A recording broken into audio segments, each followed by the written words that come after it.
Assalamualaikum warahmatullahi wabarakatuh. Kelas 11 dimanapun Anda berada, jumpa lagi dengan Umi Risa dalam pelajaran Bahasa Indonesia.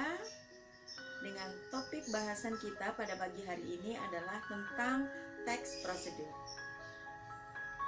Silahkan Anda menyimak slide-slide yang akan disajikan berikut ini. Kelas 11 di mana saja Anda berada, mari kita belajar tentang teks prosedur. Materi pertama untuk pembelajaran kita di semester ganjil ini.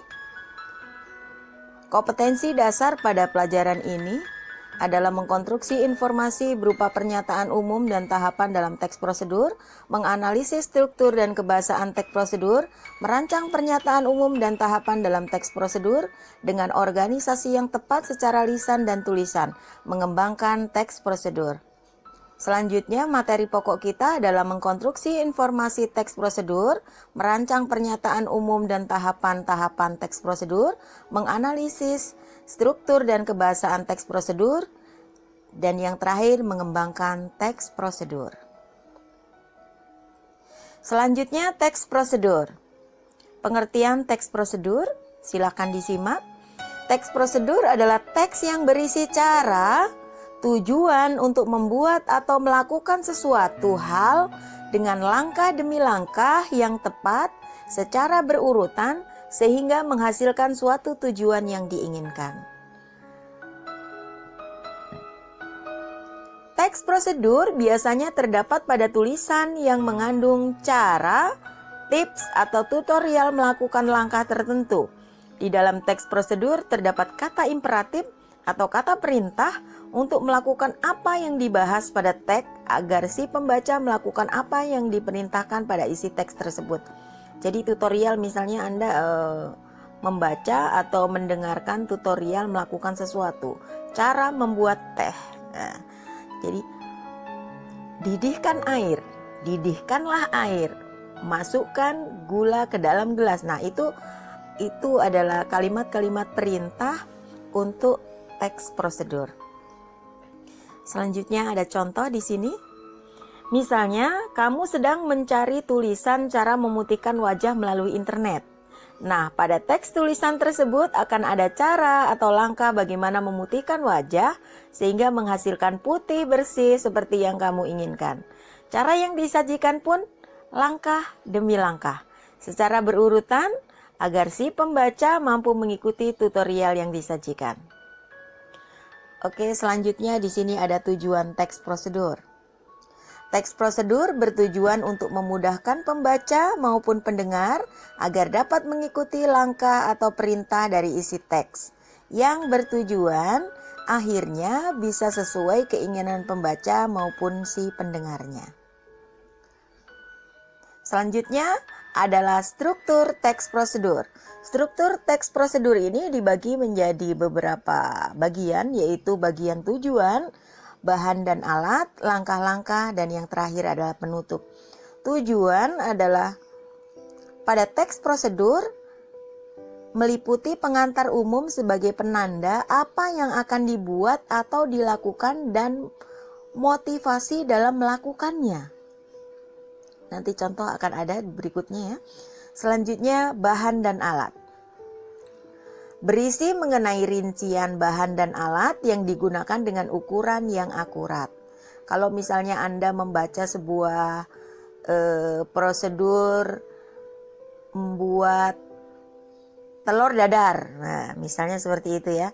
Nah, bahannya apa, alat yang digunakan apa, dan seterusnya. Di situ sudah jelas-jelas akan terlihat, dan contoh nanti akan ada di belakang slide berikutnya. Langkah-langkah berisi langkah melakukan suatu dengan urut secara bertahap. Kemudian yang terakhir ada penutup. Berisi penekanan pada keuntungan dan ucapan selamat melakukan sesuatu. Selanjutnya ada ciri-ciri teks prosedur. Adapun ciri-ciri teks prosedur di antaranya yaitu pertama menggunakan pola kalimat perintah atau imperatif. Kalimat perintah merupakan kalimat yang mengandung makna meminta atau memerintah seseorang untuk melakukan sesuatu. Contohnya, tolong matikan keran air itu. Jangan membuat ribut, anak-anak. Saya minta kerjakan tugasmu tepat waktu. Kemudian, menggunakan kata kerja aktif. Kata kerja aktif adalah kata kerja yang memberikan suatu tindakan kepada objeknya. Misalnya, menyiram, membungkus, melempar, memakan, meminum, dan lain-lain.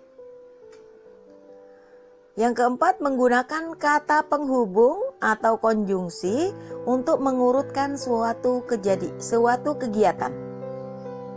Kata penghubung yang menyatakan waktu kegiatan yang hadir dan bersifat kronologis. Contohnya, selanjutnya, berikutnya, kemudian, lalu, setelah itu. Nah, misalnya kita ada petunjuk tuh kan suka ada begini ya.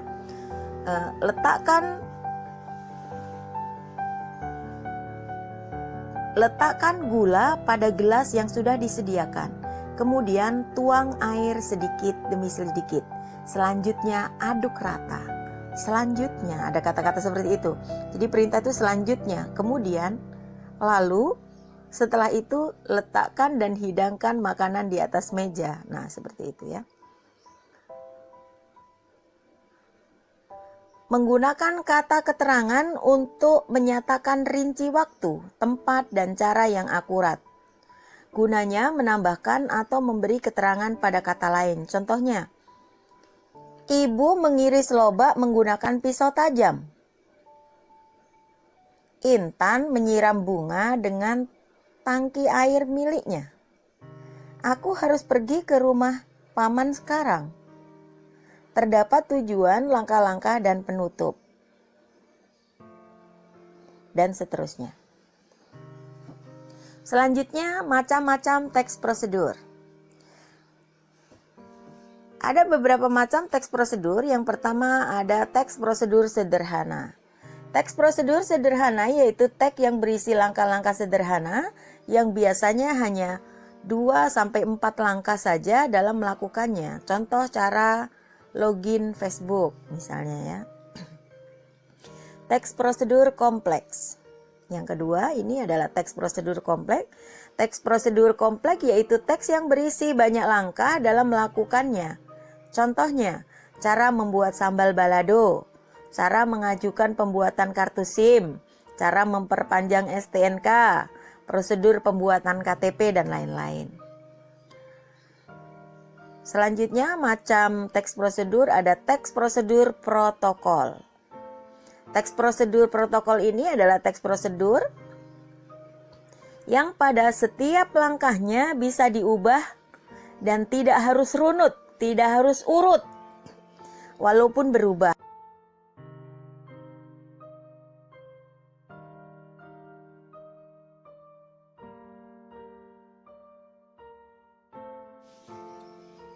Selanjutnya adalah kaidah kebahasaan teks prosedur. Teks prosedur memiliki kaidah kebahasaan diantaranya konjungsi temporal, kata imperatif, verba material dan tingkah laku, partisipan manusia, bilangan penanda, kalimat interrogatif, dan kalimat deklaratif.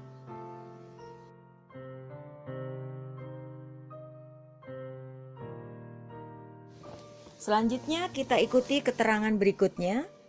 Kalimat imperatif. Kalimat imperatif ini kalimat yang mengandung perintah. Fungsinya ialah untuk meminta atau melarang seseorang untuk melakukan sesuatu. Kedua, kalimat deklaratif. Kalimat yang berisi pernyataan, fungsinya yaitu untuk memberikan informasi atau berita tentang sesuatu. Kalimat interrogatif. Kalimat yang berisi pertanyaan, fungsinya ialah untuk meminta informasi tentang sesuatu.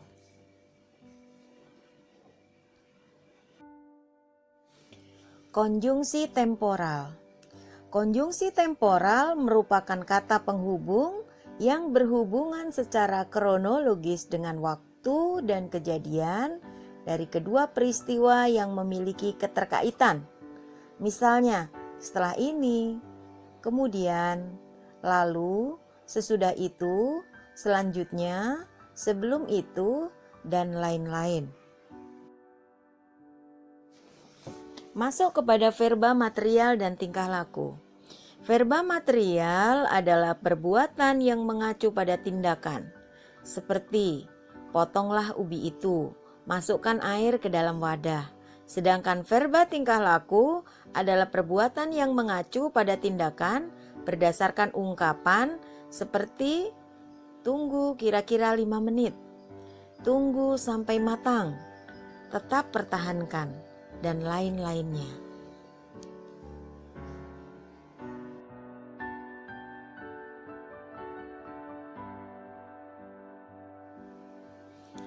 Partisipan manusia. Partisipan manusia adalah mempartisipasikan atau mengikutsertakan manusia dalam tulisan tersebut untuk membantu langkah-langkahnya. Selanjutnya ada bilangan penanda. Bilangan penanda adalah bilangan yang mengurutkan langkah-langkah pada tulisannya. Nah, Anda lihat di sini ada gambar perkemahan. Contoh teks prosedur cara mendirikan kemah.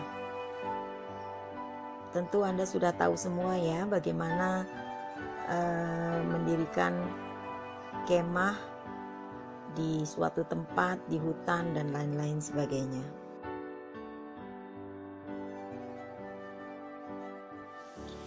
Ada beberapa jenis tenda yang dapat digunakan dalam kegiatan kepramukaan. Tetapi untuk kegiatan berkemah yang baik, tenda yang digunakan hendaknya merupakan tenda standar yang mendirikannya dengan menggunakan tali dan patok. Hal ini untuk melatih keterampilan dan ketangkasan anggotanya dalam kegiatan berkemah tersebut. Oke, berikut ini cara mendirikan tenda yang benar dan baik dalam kegiatan berkemah pramuka. Pertama, periksa, bersihkan dan amankan terlebih dahulu area atau wilayah tempat yang akan dipasangi tenda. Kedua, persiapan, perlengkapan dan peralatan untuk memasang tenda seperti tenda itu sendiri, tiang, patok, tali, palu kecil, dan lain-lain. Ketiga, buka lembaran tenda untuk mengetahui besarnya dan tentukan arah dan sudut tenda. Keempat, pasang tiang tenda sesuai posisinya, dalam hal ini pada sudut-sudut tenda yang bersangkutan. Yang kelima, tancapkan patok-patok pada tiap sudut tenda dan pintu tenda. 6. Setelah menegakkan tiang tongkat, ambil tali, lalu ikatkan pada patok yang sudah tertancap di tanah. 8. Begitupun dengan tiang depan, ikatkan talinya. Alangkah lebih bagus jika menggunakan tali ganda.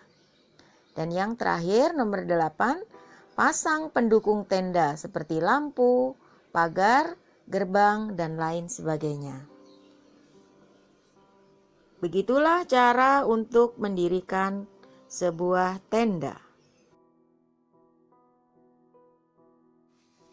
Setelah Anda menyimak pembelajaran tentang teks prosedur,